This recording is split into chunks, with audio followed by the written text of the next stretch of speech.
ವಹಿಸುತ್ತೇನೆ. ನನ್ನ ಹೆಸರು ಶ್ರೀಮಠ. ನಾನು ಮರಗಡದ ಅಂದರೆ ರಾಗಿಯ ಪಾತ್ರ ವಹಿಸುತ್ತಿದ್ದೇನೆ. ನನ್ನ ಹೆಸರು ಮಧುಮಿತ. ನಾನು ವಿಧಿ ಎಂದರೆ ಅಕ್ಕಿಯ ಪಾತ್ರವನ್ನು ಅಭಿನಯಿಸುತ್ತಿದ್ದೇನೆ.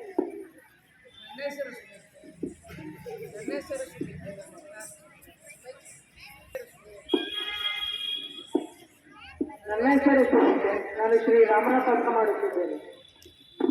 ನನ್ನ ಹೆಸರು ಐಶ್ವರ್ಯ. ನಾನು ಸೀತೆಯ ಪಾತ್ರ ವಹಿಸುತ್ತಿದ್ದೇನೆ.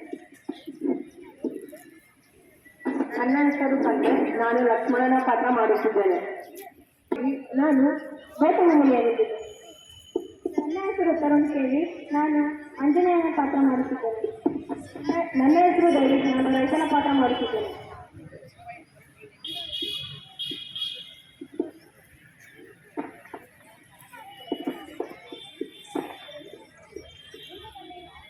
ನಮಿಸುವೆವು ನಾವು ಭಾರತ ದೇಶದ ಬೆನ್ನೆಲೆಯು ನಾವು, ಭಾರತ ದೇಶದ ಬೆನ್ನೆಲೆಯು ನಾವು, ಕೈ ಮುಗಿವೆವು ಶರಣೆಂದೆವು ನಾವು, ಶರಣೆಂದೆವು. ಭಾರತ ದೇಶವು ಸಂಸ್ಕೃತಿಯ ನಾಡು, ಭಾರತ ದೇಶವು ಸಂಸ್ಕೃತಿಯ ನಾಡು, ಹಲವಾರು ಕಾವ್ಯಗಳ ಚರಿತೆಯ ಬೀಡು, ಹಲವಾರು ಕಾವ್ಯಗಳ ಚರಿತೆಯ ಬೀಡು. ಭಾರತ ದೇಶವು ಸಂಸ್ಕೃತಿಯ ನಾಡು, ಹಲವಾರು ಕಾವ್ಯಗಳ ಚರಿತೆಯ ಬೀಡು. ಮಹಾಭಾರತ ರಾಮಾಯಣದ ತವರೂರು ತವರೂರು. ರಾಮಧಾನ್ಯ ಚರಿತೆಯ ಬೇಡುವೆವು ನಾವು, ರಾಮಧಾನ್ಯ ಚರಿತೆಯ ಬೇಡುವೆವು ನಾವು. ಪುತ್ರಕಾಮಿಷ್ಠ ಮಹಾಯಾಗದ ಫಲದಿಂದ ದಶರಥನ ಪತ್ನಿಯಾದ ಕೌಸಲ್ಯ, ಸುಮಿತ್ರ, ಕೈಕೇಯಿ, ರಾಮ, ಲಕ್ಷ್ಮಣ, ಭರತ, ಶತ್ರುಘ್ನರು ಜನಿಸಿದರು. ಹೀಗೆ ಸಂತೋಷ ಇದ್ದಂತಹ ಸಂದರ್ಭದಲ್ಲಿ ಒಂದು ದಿನ ರಾಮನ ಪಟ್ಟಾಭಿಷೇಕದ ಸಂದರ್ಭದಲ್ಲಿ ಮಂಥರೆಯ ಕುತಂತ್ರಕ್ಕೆ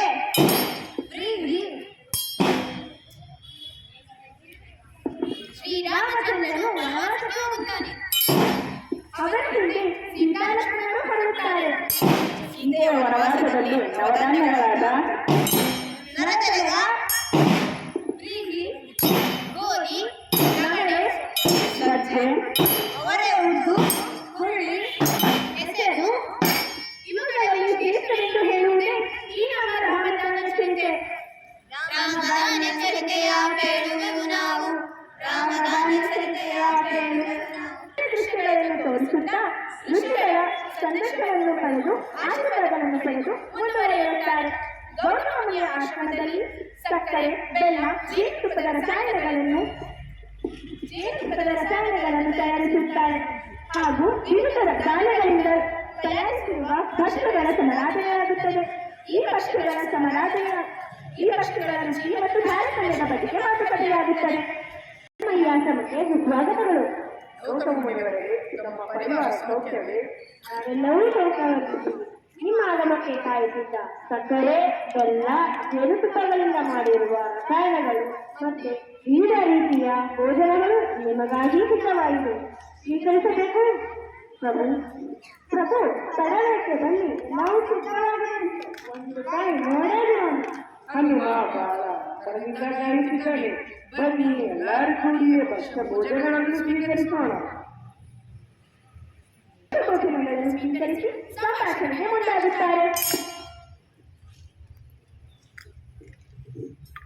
ಹನುಮಾನಿಗೆ ಸಮಾಧಾನವಾಯಿತು. ಈ ಭಕ್ಷ್ಯ ಭೋಜನಗಳನ್ನು ತಿಂದು ನನಗೆ ತುಂಬಾ ತೃಪ್ತಿಯಾಯಿತು. ಹನುಮ, ನಾವು ಸ್ವೀಕರಿಸಿದ ಭಕ್ಷ್ಯ ಭೋಜನಗಳಲ್ಲಿ ನಿನಗೆ ಯಾವ ಧಾನ್ಯ ಭಕ್ಷ್ಯ ಭೋಜನಗಳು ಇಷ್ಟವಾಯಿತು? ಪ್ರಭು, ಈ ಹೀರಾದಿಂದ ಮಾಡಿರುವ ಎಲ್ಲವೂ ಚೆನ್ನಾಗೇ ಇತ್ತು. ಆದರೆ ಏನು ಹನುಮ? ಪ್ರಭು, ಈ ಧಾನ್ಯಗಳ ಸಂಪೂರ್ಣತೆಯನ್ನು ತಿಳಿಯದೆ ಅಥವಾ ಧಾನ್ಯಗಳನ್ನು ನೋಡದೆ ಅವುಗಳ ಶ್ರೇಷ್ಠತೆಯ ಬಗ್ಗೆ ಮಾತನಾಡುವುದು ನನಗೆ ಸ್ವಲ್ಪ ಕಷ್ಟವೆನಿಸುತ್ತದೆ. ಹಾಗಾಗಿ ಎಲ್ಲ ಧಾನ್ಯಗಳನ್ನು ಈ ಸಭೆಗೆ ಕಳಿಸಿದರೆ ಅವುಗಳ ಶ್ರೇಷ್ಠತೆ ಮಹತ್ವ ನಾವೆಲ್ಲರೂ ತಿಳಿಯಬಹುದು. ಏನಾಗಲಿ ಹನುಮ, ಗೌತಮ ಮುನಿವರೇ, ಎಲ್ಲ ಧಾನ್ಯಗಳನ್ನು ಸಭೆಗೆ ಕರೆತರಲಿ, ಅದರ ಶ್ರೇಷ್ಠತೆಗಳನ್ನು ತಿಳಿಯೋಣ. ಎಲ್ಲ ಧಾನ್ಯಗಳು ಮಹಾಸಭೆಗೆ ಆಗಮಿಸಬೇಕಾಗಿದೆ.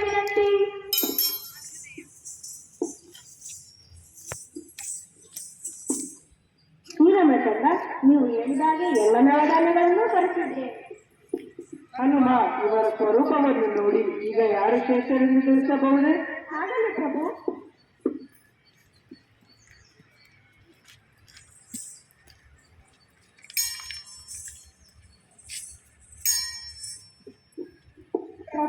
ಈ ಧಾನ್ಯಗಳು ಧಾನ್ಯಗಳು ತನ್ನದೇ ಆದ ಶ್ರೇಷ್ಠತೆಯನ್ನು ಪಡೆದುಕೊಂಡಿವೆ.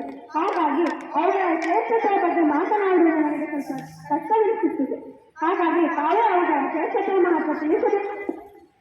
ಹನುಮ ನಿನ್ನ ಮಾತಿನ ಅರ್ಥ ವೈಪುಣ್ಯತೆ ಅಂತ ನಾನು ಚೆನ್ನಾಗಿ ತಿಳಿದಿದ್ದೇನೆ. ಗೌತಮನಿಯವರಿಗೆ ತಾವು ಸದಾಕಾಲ ಅರಣ್ಯದಲ್ಲಿ ವಾಸಿಸುವವರು. ತಮಗೆ ಧಾನ್ಯಗಳ ಕುರಿತು ಅದರೆಂದು ನವಧಾನ್ಯಗಳಲ್ಲಿ ಯಾವ ಧಾನ್ಯ ಶ್ರೇಷ್ಠ ಎಂದು ತಮಗೆ ಚೆನ್ನಾಗಿ ತಿಳಿದಿರುತ್ತದೆ. ಹಾಗಾಗಿ ತಾವೇ ನವಧಾನ್ಯಗಳಲ್ಲಿ ಯಾವ ಧಾನ್ಯವನ್ನು ಶ್ರೇಷ್ಠತೆ ತಿಳಿಸಬೇಕು?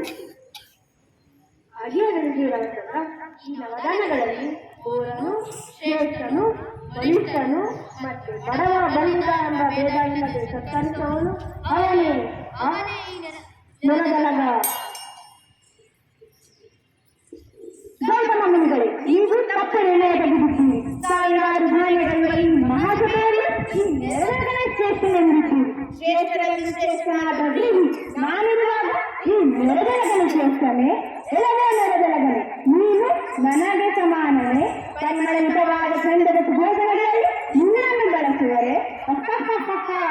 ಹಸುವಿನ ಹಾಲಿಗೆ ಮೇಕೆಯ ಹಾಲು ಸಾಕಿಯೇ ತೊಳೆದು ಇಲ್ಲಿಂದ. ಸಮಯದಲ್ಲಿ ಶ್ರೀರಾಮಚಂದ್ರ, ಶ್ರೀರಾಮರು ಮೊದಲಾದವರಿರುವ ಈ ಮಹಾಸಭೆಯಲ್ಲಿ ನೀನು ನೆಮ್ಮದಿಹೀನಂತೆ ಮಾತನಾಡುತ್ತಿದ್ದೀರಲ್ಲ, ಸತ್ಯಹೀನನು ನೀನು. ಇಲ್ಲ, ನಾನು ಸತ್ಯಹೀನನಲ್ಲ. ಶುಕ್ರವಾರ ಉಪನಯನದಲ್ಲಿ ಚಂದದ ಸುಭೋಜನಗಳಲ್ಲಿ ಶುಭೋಜನಗಳಲ್ಲಿ ದೇವರ ಅತಿಥೇದ ನೈವೇದ್ಯ ನಾನು. ನಾನು ಬಗ್ಗೆ ಚೆನ್ನಾಗಿ ತಿಳಿಸಿದೆ.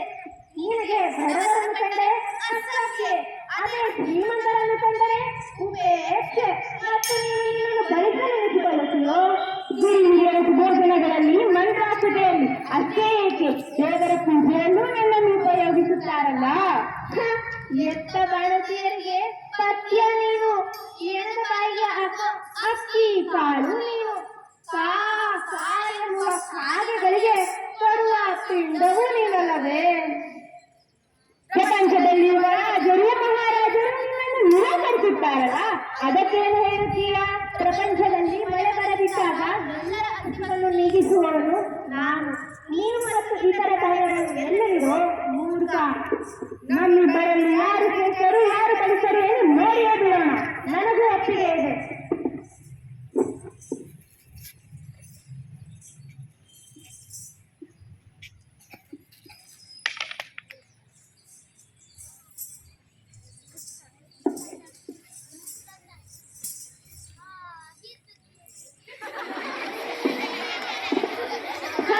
ಈಗ ಕಂಡೆಯ ನಮ್ಮಿಬ್ಬರಲ್ಲಿ ಯಾರು ಶ್ರೇಷ್ಠರು ಯಾರು ಬಲಿಷ್ಠರೆಂದು? ತಂದೆ ಶ್ರೀರಾಮಚಂದ್ರ, ತಾಯಿ ಜಾನಕಿ ಮಾತೆ, ನೀವೇ ಹೇಳಿ ನಮ್ಮಿಬ್ಬರಲ್ಲಿ ನಾನೇ ಶ್ರೇಷ್ಠನೆಂದು. ಸಾಕು ನಿಲ್ಲಿಸಿ ನಿಮ್ಮ ಜಗಳವನ್ನು. ಈ ಚರ್ಚೆಗೆ ಹರಿಹರ ಬ್ರಹ್ಮನೇ ಬರಬೇಕಾಗುತ್ತದೆ. ಶಾಂತರಾಗಿ ಗೌತಮನಿಯವರಿಗೆ ನಮಗೆ ತಿಳಿದು ಬಂದಿದ್ದು ಏನೆಂದರೆ ಇವರಿಬ್ಬರ ಸಮಸ್ಯೆಯನ್ನು ಬಗೆಹರಿಸುವುದು ಅಷ್ಟು ಸುಲಭವಲ್ಲ. ಹಾಗಾಗಿ ನಾನು ಹರಿಹರ ಬ್ರಹ್ಮಾದಿಗಳನ್ನು ಅಯೋಧ್ಯೆಗೆ ಕರೆಸುವೆನು. ಅಲ್ಲಿಯವರೆಗೂ ಇವರಿಬ್ಬರನ್ನು ಸೆರೆಮನೆಯಲ್ಲೇ ಬಂಧಿಸಿರಿ. ನಾವು ಅಯೋಧ್ಯೆಗೆ ಹೊರಡಲು 6 ತಿಂಗಳ ಕಾಲಾವಕಾಶವಾಗುವುದು. ಅಲ್ಲಿಯ ಅನಂತರ ಇವರಿಬ್ಬರನ್ನು ಅಲ್ಲಿಯೇ ಕರೆಸಿ ಯಾರು ಶ್ರೇಷ್ಠರು ಯಾರು ಕಡಿಮೆ ಎಂದು ಅಲ್ಲಿಯೇ ತಿಳಿಯೋಣ. ನಾವಿನ್ನು ಹೊರಡುತ್ತೇವೆ ಗೌತಮನಿಯವರೇ.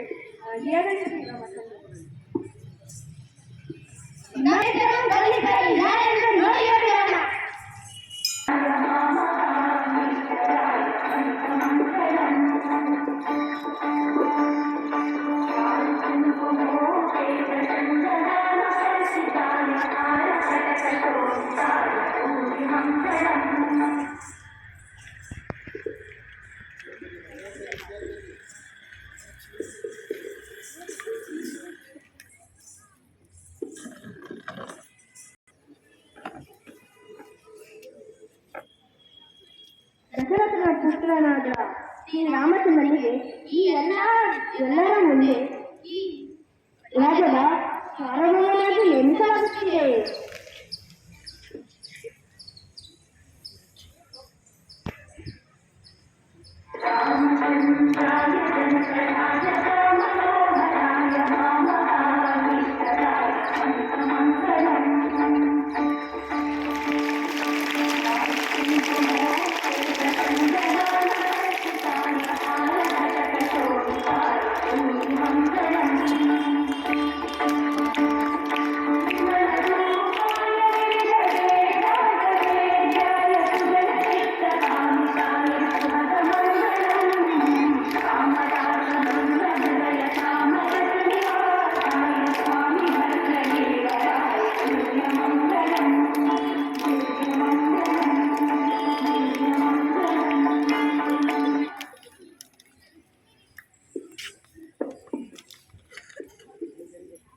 ಆಂಜನೇಯ ಸಮೇತವಾಗಿ ಈ ಮಹಾಸಭೆಗೆ ನನ್ನ ನಮನಗಳು.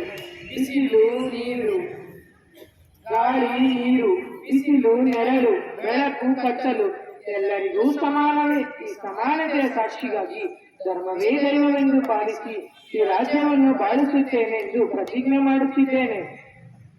ರಾಮನ ಪ್ರಜೆಗಳಿಗೆ ಸೇವೆಗೆ ನೀಡುವುದೇ ರಾಮರಾಜ್ಯ. ಇವರಿಬ್ಬರಲ್ಲಿ ಯಾರು ಶ್ರೇಷ್ಠ ಎಂದು ತಿಳಿಸುವ ಸಂದರ್ಭ ಈಗ ಬಂದಿದೆ. ಇದು ನಾನು ತಿಳಿಸುವುದಕ್ಕಿಂತ ನಮ್ಮ ದೇಶದ ಬೆನ್ನೆಲುಬಾದ ರೈತನ ತಿಳಿಸುವುದು ಚೆನ್ನಾಗಿರುತ್ತದೆ. ಹಾಗಾಗಿ ರೈತನನ್ನು ಸಭೆಗೆ ಕರೆತರೇರಿ. ಪರಿಸ್ಥಿತಿ ನೋಡಿದರೆ ರಾಗಿನೇ ಶ್ರೇಷ್ಠ ಮಹಾಪ್ರಭುಗಳೇ. ದೇಶದ ಬೆನ್ನೆಲುಬಾದ ರಾಗಿಯೇ ಶ್ರೇಷ್ಠ, ರಾಗಿಯೇ ಶ್ರೇಷ್ಠ, ರಾಗಿಯೇ ಶ್ರೇಷ್ಠ.